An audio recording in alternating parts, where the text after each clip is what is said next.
Hoje domingo, hoje é domingo de Pentecostes, irmãos, no calendário cristão.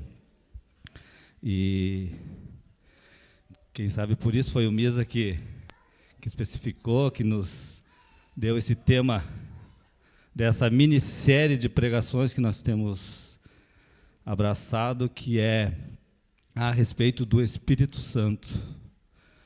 Já fizemos 2 pregações, está ali, ó.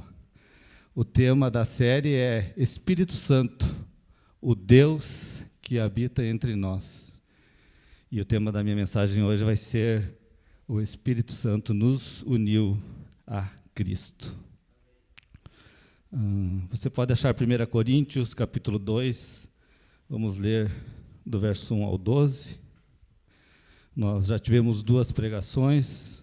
O Misa, na primeira mensagem, falou a respeito da pessoa do Espírito Santo.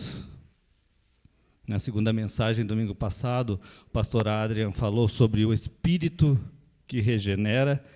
E hoje, então, o tema que me foi proposto foi: o Espírito Santo nos uniu a Cristo. 1 Coríntios, capítulo 2, o verso 1 ao 12. Os irmãos acharam? Amém? Nós lemos na NVI, se tu tiver outra tradução também não há problema. O apóstolo Paulo falando aos coríntios: eu mesmo, irmãos, quando estive entre vocês, não fui com discurso eloquente, nem com muita sabedoria para lhes proclamar o mistério de Deus. Verso 2: pois decidi nada saber entre vocês, a não ser Jesus Cristo e este crucificado. Decidi nada saber, a não ser Jesus Cristo e este crucificado. O verso 3: e foi com fraqueza, temor e com muito tremor que estive entre vocês. O 4: minha mensagem e minha pregação não consistiram de palavras persuasivas de sabedoria, mas consistiram de demonstração do poder do Espírito Santo, para que a fé que vocês têm não se baseasse na sabedoria humana, mas no poder de Deus. Entretanto, falamos de sabedoria entre os maduros, mas não da sabedoria desta era ou dos poderosos desta era, que estão sendo reduzidos a nada. Verso 7: pelo contrário, falamos da sabedoria de Deus, do mistério que estava oculto, o qual Deus pré-ordenou antes do princípio das eras, para a nossa glória. Repetindo um pouco do verso 7, falamos da sabedoria de Deus, do mistério que estava oculto, o qual Deus pré-ordenou antes do princípio das eras, para a nossa glória. Obrigado, Miro.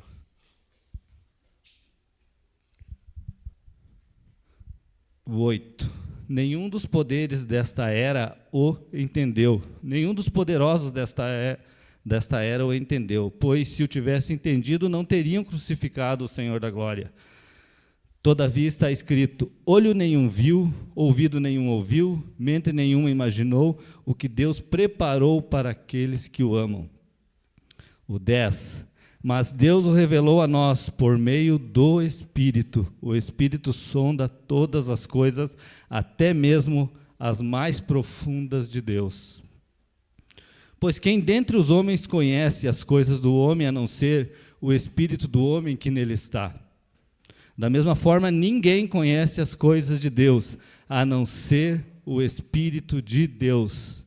Repetindo esse final: ninguém conhece as coisas de Deus, a não ser o Espírito de Deus. Nós, porém, não recebemos o Espírito do mundo, mas o Espírito procedente de Deus, para que entendamos as coisas que Deus nos tem dado gratuitamente. Como falamos, já foram 2 mensagens. Nós vimos na primeira, quando o Misa pregou, que o Espírito Santo é uma pessoa da Trindade, junto do Pai e o Filho. Vimos também que o Espírito Santo é Deus. E o Misa nos falou que o mistério da Trindade, ele não é fácil de explicar, mas é assim que a Escritura descreve Deus. Depois, domingo passado, o pastor nos falou sobre o Espírito que nos regenera. E o pastor citou o caso de Lídia, Atos 16, ali, no verso 14, diz que o Senhor abriu o coração de Lídia para ela entender a mensagem. Se Deus não tivesse intervido, ela ouviria uma palavra que não traria nenhum resultado, mas por intervenção do Senhor, ela entendeu a mensagem de Paulo. O Adrian também citou o exemplo de Nicodemos, que Jesus disse para ele, está lá em João, o Evangelho de João, capítulo 3, no verso 5, Jesus disse que, digo-lhe a verdade, ninguém pode entrar no reino de Deus se não nascer da água e do Espírito. Então é necessário, para que o homem entenda, compreenda, primeiro ele tem que nascer outra vez, voltar à vida, nascer de novo. No texto de abertura que nós lemos, Romanos 5, do verso 8 ao 12, nós vemos o apóstolo Paulo chamando esse ato de novo nascimento, esse ato que é um ato unilateral de Deus de reconciliação. Mas por que é um ato unilateral de Deus? Por que nós não cooperamos? Por que é Deus quem opera ele em nós? Porque nós não tínhamos nenhum mérito, nós não tínhamos força ou vontade para isso, sendo que nossa vontade era totalmente escrava e refém da maldade. E a nossa real situação era de mortos espirituais, segundo Efésios capítulo 2. Estávamos mortos. Então, quem sabe hoje a minha mensagem nessa primeira parte, ela vai ser uma espécie de nota de rodapé do que o Adrian falou semana passada, para mim poder entrar no meu assunto. O Adrian também citou que a respeito dessa regeneração, a respeito desse novo nascimento, a respeito da salvação, o Adrian nos falou que o Pai planejou, o Filho executou e o Espírito Santo aplicou. É uma obra da Trindade. Portanto, sem a atuação do Espírito Santo, nós não seríamos regenerados, trazidos à vida e estaríamos mortos, não seríamos salvos. E dentro da soteriologia é a disciplina da teologia que estuda as doutrinas da salvação, a doutrina da salvação. E dentro da doutrina da salvação há um conceito teológico chamado união com Cristo. E esse, com certeza, irmãos, é um conceito muito importante. Eu não vou ser teológico tanto quanto os irmãos precisam, mas eu acho que no futuro isso vai ser melhor tratado pelo Adrian, ou com um espaço de tempo maior para podermos entender. Mas esse aspecto, esse conceito de união com Cristo, ele trata de algo muito importante para que possamos entender quando, o porquê e como fomos salvos. União com Cristo é o conceito central da fé cristã. Se nós não estivermos em Cristo, com Cristo ou Cristo conosco, porque na Bíblia é citado às vezes que estamos unidos a Cristo, às vezes Cristo está unido a nós, então esse conceito ele está ligado à fé cristã, ao cristão de tal maneira que se nós não compreendermos isso, irmãos, nós não vamos entender qual a nossa real situação. E esse conceito de união com Cristo, ele nos mostra que pelo Espírito Santo o cristão participa da vida, morte e ressurreição e ainda da herança de Cristo com Cristo. Para entendermos como o Espírito Santo aplica em nós, então, essa união com Cristo, eu vou ler um texto. Vou ler esse texto e os outros textos que eu citar você não precisa acompanhar. Eu vou citar depois, se quiser anotar e ler em casa, para a gente aproveitar o tempo. Mas esse, se você quiser, é fácil de encontrar. Gênesis 1, o verso 1 e o 2. Gênesis 1, o verso 1 e 2. Que vai nos dizer: no princípio, Deus criou o céu e a terra. Era a terra sem forma e vazia. Trevas cobriam a face do abismo e o Espírito de Deus se movia sobre a face das águas. Vamos ler ainda o verso 27, que vai dizer que Deus criou o homem à sua imagem. A imagem de Deus o criou. Homem e mulher os criou. A primeira observação nesse texto que nós temos que fazer é referente à palavra usada pelo autor Moisés aqui, a Deus. Ele usa no princípio Deus, no verso 1. Moisés aqui ele usa a palavra Elohim. Elohim é uma palavra no plural, é o plural de Eloá. Essa primeira menção, amados irmãos, a Deus nas Escrituras, ela indica aquele termo teológico que o Misa falou na primeira pregação, a economia da Trindade. Ela indica essa comunidade divina, chamada Trindade, que já existe eternamente antes da criação. E ainda no capítulo 1 de Gênesis, é confirmado pelo verso 27, a pluralidade de Deus na unidade, quando Deus diz, façamos o homem, conforme a nossa imagem, conforme a nossa semelhança. Façamos, é uma palavra no plural. Então indica essa pluralidade na unidade. O Deus cristão é um Deus único, veja bem, não perca isso de vista. Deus cristão é um único Deus, mas não está só. Ele, o Pai, vive em comunidade com o Filho e também com o Espírito. Esse sim, o Espírito Santo, é o objetivo dessa nossa minissérie. Vivia junto do Pai e do Filho, e segundo o verso 2, ele se movia sobre a face das águas. O Espírito Santo já está ativo, já está em movimento antes mesmo da criação do homem. E essa comunidade divina chamada Trindade, que já existia, que já vivia em comunhão plena antes mesmo da nossa criação, da criação em geral e de criação da infinidade de seres vivos, animais e vegetais. Entre tantas obras da criação, a Trindade cria a mais especial obra, que é quem? O homem, o ser humano.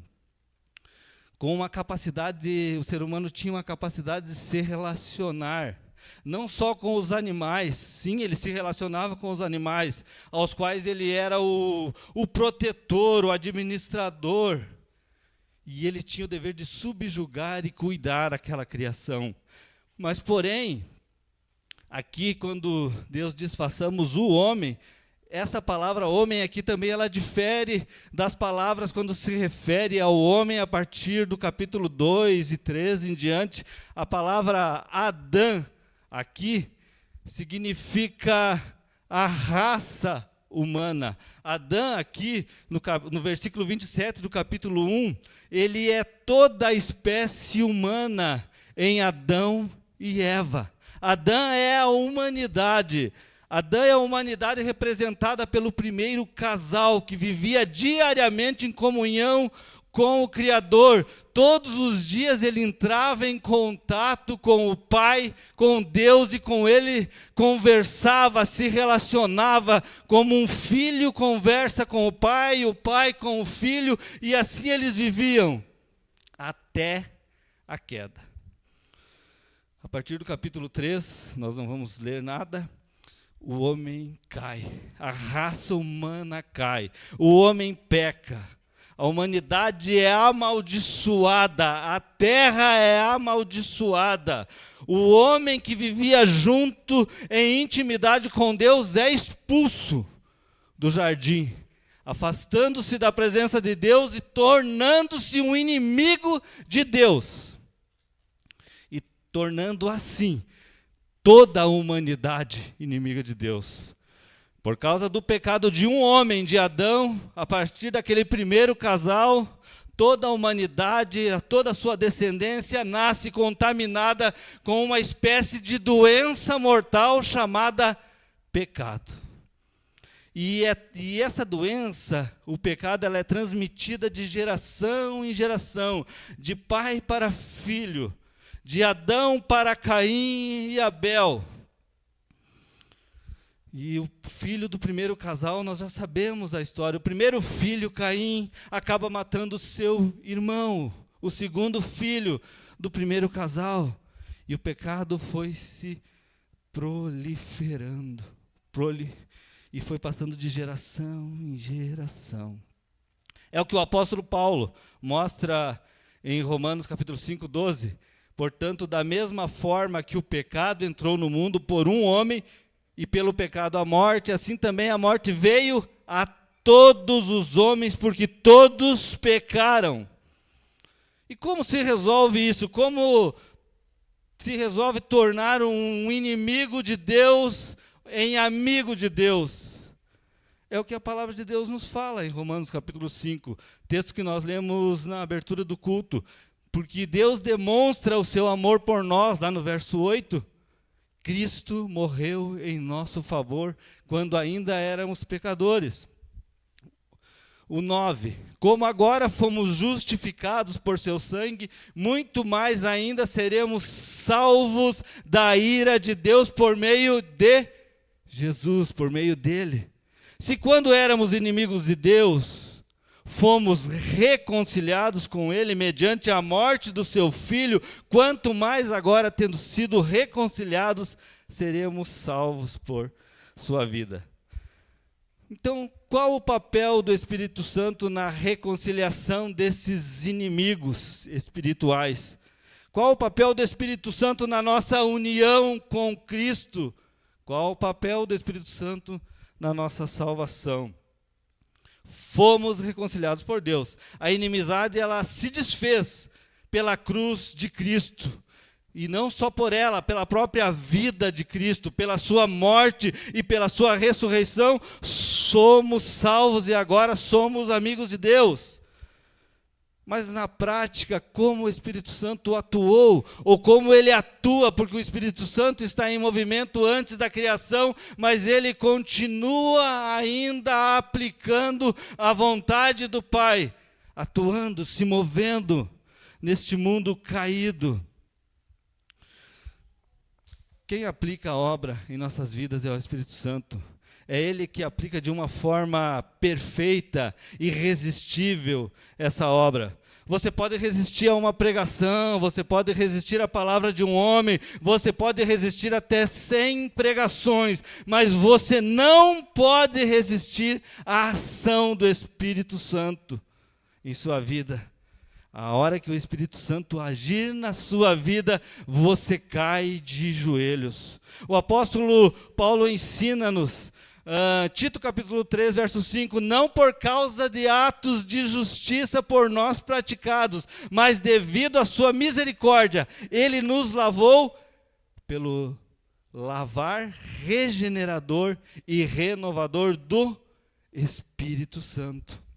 Veja que fomos salvos. Nós fomos salvos não por uma obra de justiça, não é as boas obras que eu faço que me salvaram, elas não podem me salvar. E também não é um misto de obras de justiça humana ou de boas obras humanas e obras do Espírito Santo, não é 50% obras do Espírito Santo e 50% obras do homem, não é 90% de obras do Espírito Santo, de obra do Espírito Santo e 10% de obras humanas, não é. Mesmo 90% não é 99% de obras humanas e 1% de participação de obra de justiça humana que vai salvá-lo, não é. É obra total, irrestrita do Espírito Santo, pelo lavar regenerador e renovador do Espírito Santo. Deus nos salvou pelo lavar regenerador e renovador do Espírito Santo. Efésios 2:5, Paulo vai nos dizer que Deus nos deu vida juntamente com Cristo. Nossa vida eterna, nossa vida espiritual só existe com Cristo. Mas quando que ela foi nos dada? Quando nós ainda estávamos mortos em nossas transgressões. Lembra da situação atual do homem que é de um morto espiritual? Um morto tem condições de responder afirmativamente a uma questão? Não pode, nem positiva e nem negativamente. O morto não responde a nada. Por isso, uma teologia bíblica, uma teologia saudável, ensina que a salvação é ato soberano e restrito de Deus. Pois se Deus não tivesse nos dado vida, quando ainda estávamos mortos, nós jamais teríamos escolhido ou decidido seguir a Deus. Nós estávamos mortos, e morto não escolhe nada. Então a salvação ela não inicia quando, entre aspas, aceitamos Jesus. Não é ali que se inicia a salvação. Nós estávamos mortos. A salvação, na realidade, na verdade bíblica, ela inicia com o Espírito Santo nos regenerando. Deus nos salvou pelo lavar regenerador do Espírito Santo. Se o Espírito Santo não agir regenerando essa nossa vida perdida, condenada eternamente, nós não tínhamos força para nada. Então, se não fosse o Espírito Santo nos trazendo vida através desse poder renovador, regenerador, nós jamais teríamos como fazer nada para sermos salvos, pois estávamos mortos. E, consequentemente, através do ato regenerador do Espírito Santo, nós que éramos inimigos de Deus, fomos reconciliados com Ele mediante a morte do seu Filho. Nós agora estamos unidos a Cristo pelo Espírito Santo. É aquela comunhão vivida pela comunidade, aquela comunhão divina que já existe na comunidade celeste chamada Trindade, é agora derramada como uma espécie de água do Espírito Santo sobre o seu povo, sobre a igreja, para que todos possam beber e viver em unidade. Para aplacar aquele desejo homicida que existe dentro de cada coração. Não, eu não quero matar ninguém. Jesus diz que só de falar uma palavra ruim a respeito de uma pessoa, nós já estamos matando essa pessoa. E esse desejo homicida, que na verdade em Caim era o desejo de matar a Deus. Porque Caim, quando mata Abel, ele mata porque o seu desejo era de matar a Deus, e ele não tem como matar a Deus, então ele mata o seu próprio irmão, porque quem rejeitou a sua oferta foi Deus. Esse é o desejo do homem. E o desejo de Jesus, qual é? O desejo de Jesus está lá na oração sacerdotal, João 17. Vou ler 2 versos, ou 3. 2 ou 3, vamos ver. João 17, eu vou ler o 21. Mas que todos sejam um. Esse é o desejo de Jesus. Como tu estás em mim e eu em ti, que eles também estejam em nós, para que o mundo creia que tu me enviaste. 22. Dei-lhes a glória que me deste, para que eles sejam um, assim como somos um. Veja o 23. 23 é muito importante. Aqui, e vamos para frente. Eu neles e tu em mim, que eles sejam levados à plena unidade, para que o mundo saiba que tu me enviaste e os amaste, como igualmente me amaste. Irmãos, nós fomos incluídos nessa comunidade de amor pelo Espírito Santo, para que sejamos um. Assim como eles, a Trindade, são um, Cristo em nós, o Pai em Cristo, para que fôssemos levados à plena unidade. É o que o apóstolo Paulo também trata em 1 Coríntios capítulo 12, lá no verso 13. Pois em um só corpo, a unidade, um só corpo, todos nós fomos batizados, em um único Espírito, quer judeus, quer gregos, quer escravos, quer livres. E a todos nos foi dado de beber um único Espírito, unidade no corpo e unidade no Espírito. Paulo está mostrando como uma comunidade tão diversa daquela época, por etnias, culturas, classes sociais. Como que eles poderiam viver em unidade? Judeus, gregos, escravos, livres, homens, mulheres que eram desprezadas. Como poder viver? Pelo beber de um único Espírito. É o Espírito Santo que, ao nos regenerar, ele nos une a Cristo.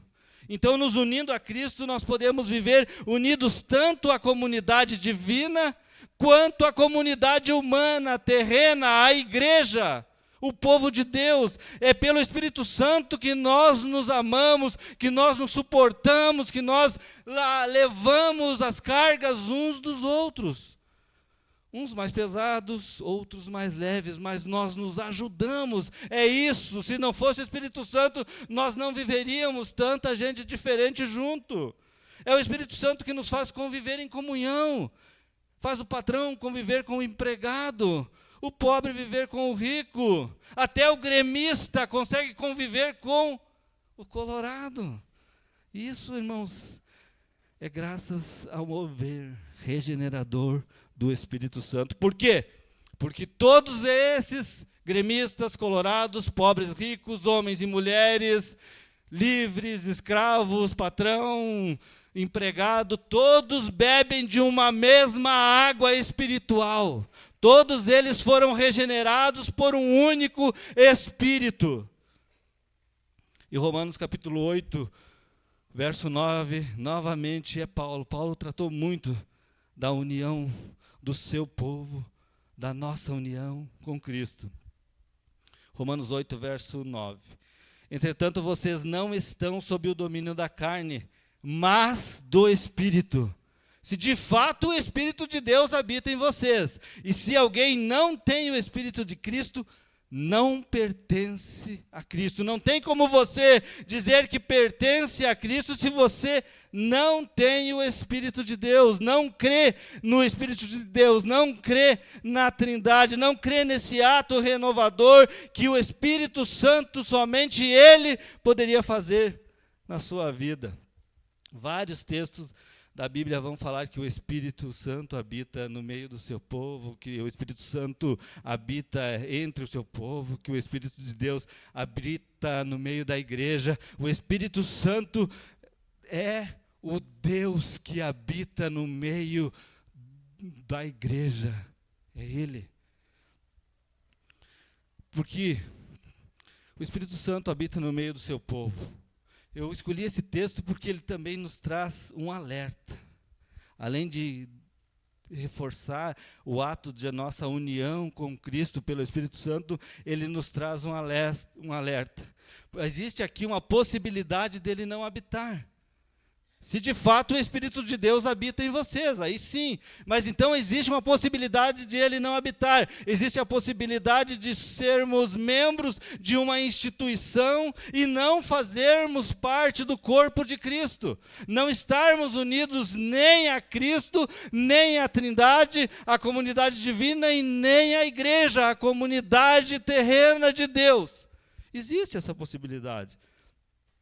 Para fazermos parte desta união com Cristo, dessa união com a Trindade, dessa união com a comunidade de Deus na terra, é preciso que tenhamos sido regenerados.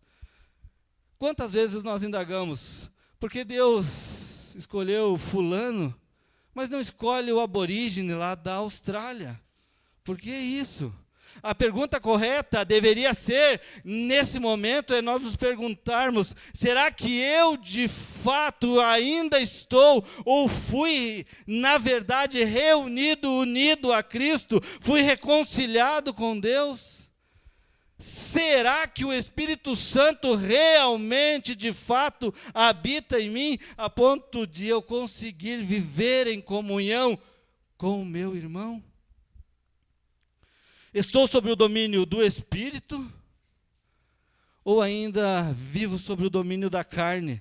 Estamos identificados, o Adrian falou que é uma marca do Espírito Santo, como alguém que marca com ferro um animal. Será que somos marcados pelo Espírito Santo ou ainda seguimos aquele velho caminho de Adão?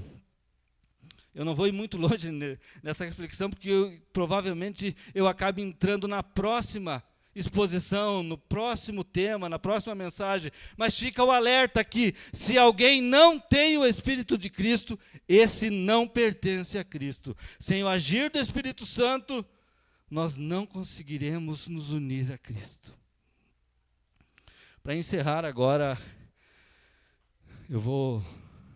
já que nós estamos no dia de Pentecostes, eu vou trazer uma revelação do Espírito Santo. É isso.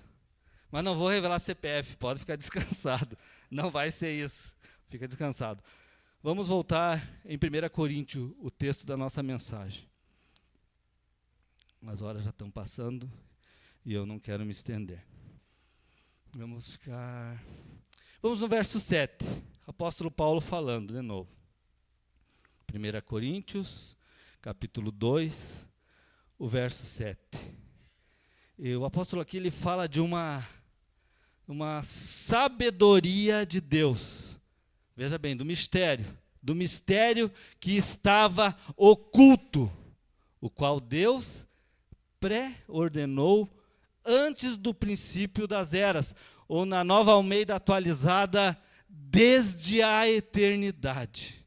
Sabedoria de Deus, do mistério que estava oculto, que Deus preordenou antes do princípio das eras, desde a eternidade. O que Paulo tem a dizer aos crentes? O que Paulo tem a dizer aos crentes tem a ver com aquele plano eterno de Deus antes da fundação do mundo. Deus não foi pego de surpresa com a queda de Adão, com a queda da humanidade. Deus não é pego de surpresa nunca. Um mistério que estava oculto, que Deus pré-ordenou antes do princípio das eras. E aí Paulo também fala que essa sabedoria, outrora oculta, se você tiver tempo, leia melhor esse texto, existindo em mistério, lá no verso 2 ele vai falar que isso refere-se à obra de Cristo na cruz. A morte de Jesus é o caminho da salvação. Morte e ressurreição de Cristo são o caminho da nossa salvação. Elas estavam prefiguradas no Antigo Testamento, sim. Os judeus teriam o dever de identificar em Jesus o Messias prometido por tantos séculos. Mas os judeus não perceberam. Eles viram Jesus e o rejeitaram. Muito menos os gentios. Eles não aceitaram Jesus como o Messias. E era isso que Paulo diz que ensinava aos maduros, que são o povo de Deus, que é a igreja, que é os crentes realmente convertidos, movidos pelo Espírito Santo. Mas este plano de salvar um povo para si já é ordenado, pré-ordenado por Deus desde a eternidade, para a nossa glória. Antes que o mundo existisse, antes mesmo que o pecado entrasse no mundo, Deus pré-ordenou a vinda do seu Filho para viver, morrer e ressuscitar em nosso favor. Nenhum dos poderosos, verso 8, nenhum dos poderosos desta era o entendeu, não entendeu Jesus. Pois se o tivesse entendido, não o teriam crucificado, o Senhor da glória. A maior prova do que Paulo está dizendo a respeito desse mistério está na forma como o Senhor foi rejeitado pelos gentios, da forma que ele foi rejeitado pelo seu próprio povo, os judeus, que apesar de todos os sinais, milagres, maravilhas, de terem visto as profecias do Antigo Testamento se cumprirem em Jesus e em sua vida, o crucificaram. Então Paulo explica o porquê da rejeição de Jesus. No verso 9. Todavia, como está escrito, olho nenhum ouviu, ouvido nenhum ouviu, mente nenhuma imaginou o que Deus preparou para aqueles que o amam. Alguém que não estuda a palavra já toma esse versículo isolado, vai pensar no céu, aí tudo bem, mas não é. Outro, ele vai colocar qualquer coisa, ele vai colocar a mulher dos sonhos, o carro dos sonhos, algo que eu não vi, é muito melhor do que eu imaginei, algo que está além da minha imaginação. Ele vai colocar qualquer coisa, mas não é esse o contexto de Paulo aqui. O contexto de Paulo aqui é Cristo. Cristo morto e ressuscitado em favor do seu povo. Nenhum olho viu, nenhum ouvido ouviu, mente nenhuma imaginou o que Deus preparou para aqueles que o amam. O que Deus preparou para aqueles que o amam, que são a sua igreja, foi Cristo. Paulo está falando aqui a respeito de Jesus, sua morte, da sua ressurreição, do plano eterno de Deus, de resgatar um povo para si. Olho nenhum viu, os judeus conheciam as Escrituras, viram os milagres de Jesus, eles viram as maravilhas, mas eles não conseguiram identificá-lo como Messias. Dessa mesma forma, muitos hoje vivem cegos. Eles têm olho, mas não conseguem ver em Jesus o único Salvador das nossas vidas. Eles veem Jesus como um iluminado, foi um mestre, foi um homem bom, mas não como Salvador das suas vidas. Tem olhos, mas não veem. Ouvido nenhum ouviu, eles não conseguiram entender. Como muitos hoje não escutam, mas não entendem. Se o Espírito Santo não interagir, não vier e trazer vida, como trouxe a Lídia, eles continuam surdos para a palavra de Deus.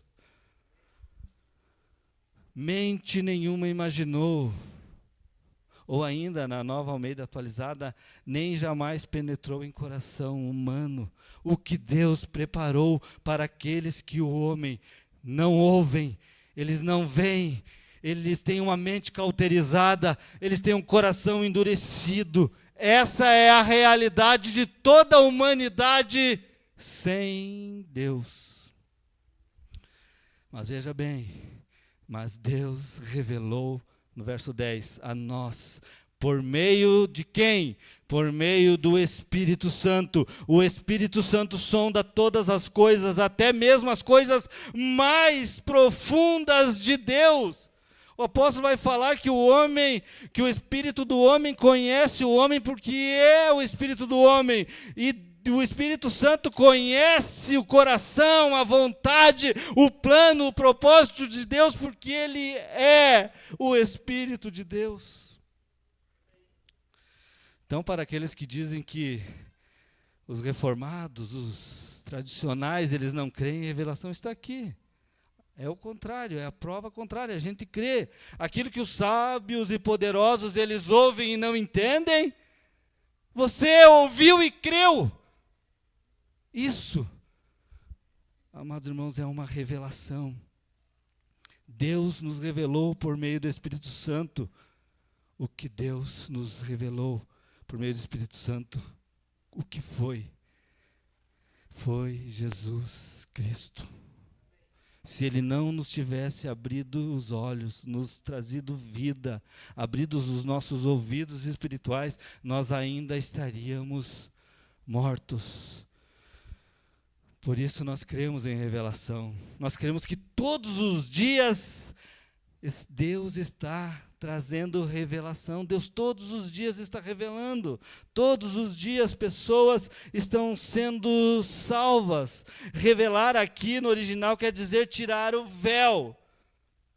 Deus está tirando o véu. Deus está tirando o véu que o pecado colocou em cima, por cima da inteligência humana, por cima do coração humano que impede o homem de mudar de vida. É o Espírito Santo que vem e tira esse véu. Então toda a conversão, ela pressupõe uma revelação. Glória a Deus.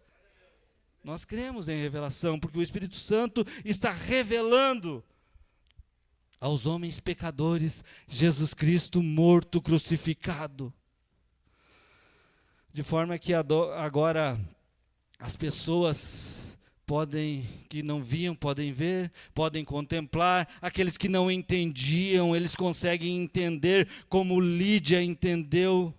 Eles podem sim receber a Cristo, eles vão estar em Cristo, e esse é o mistério do Espírito Santo. O Pai planejou, Jesus executou. Executou como? Vida, morte, ressurreição e herança. Jesus executou por nós.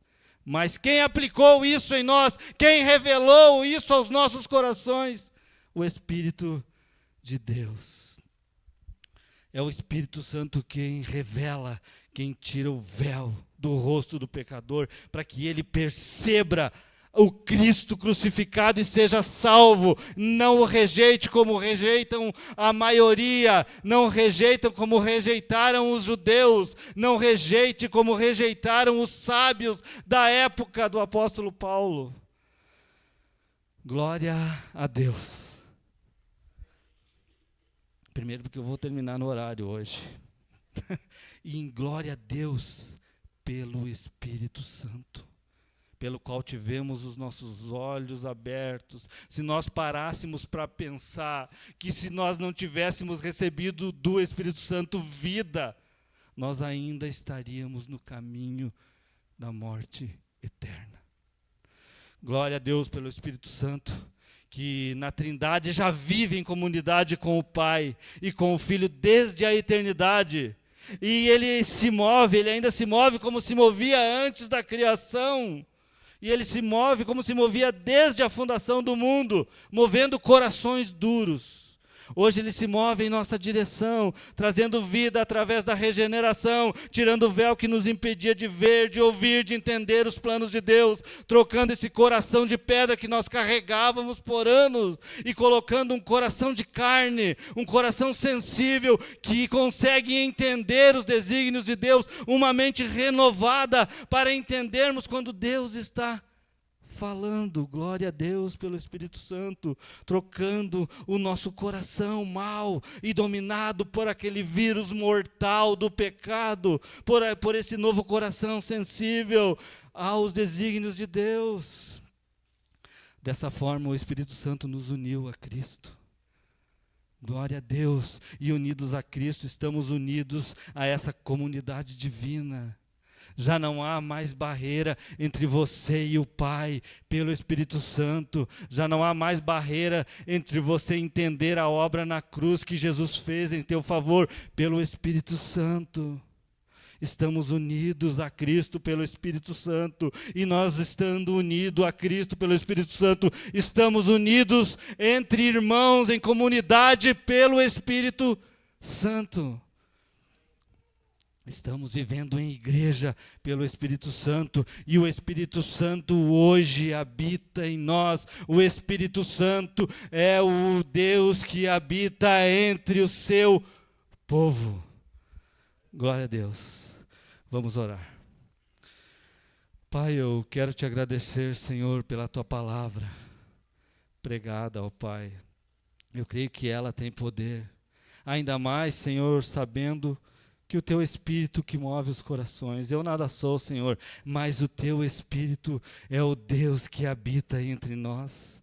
E Ele está aqui, Senhor, Ele está aqui, e Ele está com os meus irmãos, Ele está com as minhas irmãs, Ele habita no meio do seu povo, Ele habita com e em a igreja. Ele, Senhor, move corações, Senhor, para uma vida melhor. Não é vida melhor, ó Pai, materialmente, mas uma vida melhor espiritualmente, aonde, Senhor, um coração de pedra é transformado em um coração de carne sensível, Senhor, aonde um homem mau consegue agora, Senhor, praticar obras de justiça que não é dele, mas sim tuas.